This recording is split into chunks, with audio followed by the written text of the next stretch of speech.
Russia could be getting ready for war. It's amassed military equipment and combat-ready troops along its border with eastern Ukraine. So is Vladimir Putin about to invade? We saw a similar military build-up in April 2021. There's always been a military base here, but it is massively expanded in the last few weeks. From the satellite imagery, there are more than 500 military vehicles currently based here. From us just driving past, it would appear that there are even more. Tensions lessened after a summit between Joe Biden and Vladimir Putin.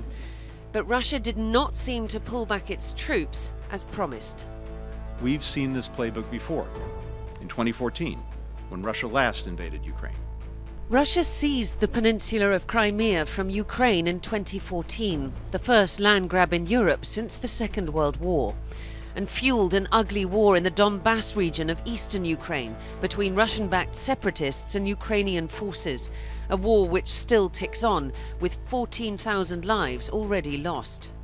Russia has always claimed that it's not a party to that conflict, and it refuses to engage with Ukraine's President Volodymyr Zelensky to try and resolve the issue. That's because for Vladimir Putin, the problem is not so much President Zelensky, but the Western powers which support him politically and militarily. При этом нужно учитывать, что западные партнеры обостряют ситуацию поставками Киеву летального современного вооружения, проведением провокационных военных маневров в Черном море, да и не только в Черном, и в других регионах, близких к нашим границам. The Kremlin is not just worried about the possibility of Ukraine being admitted to NATO, but also that NATO is already so involved in bolstering Ukraine. The US has provided Ukraine with more than $2.5 billion worth of military aid since 2014, including lethal weapons like Javelin anti-tank missiles. Britain has just signed a deal that will help Ukraine buy British warships and missiles. And Ukraine continues to partner with the US and other NATO countries in conducting training and military drills on its territory and in the Black Sea. It is only Ukraine and 30 NATO allies that decides when Ukraine is ready to join NATO. Russia has no veto, Russia has no say, and Russia has no right to establish a sphere of influence trying to control their neighbors. Vladimir Putin disagrees. In 2021, he wrote that Ukraine and Russia were one people, a single whole. But the Ukraine now is under the control of external forces who are intent on turning Ukraine into a barrier between Europe and Russia, a springboard against Russia.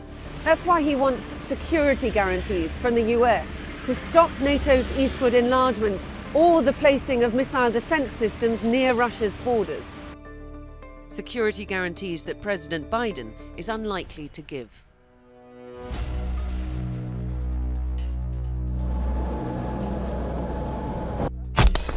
By US estimates, Russia will be ready for a full-scale offensive by early 2022.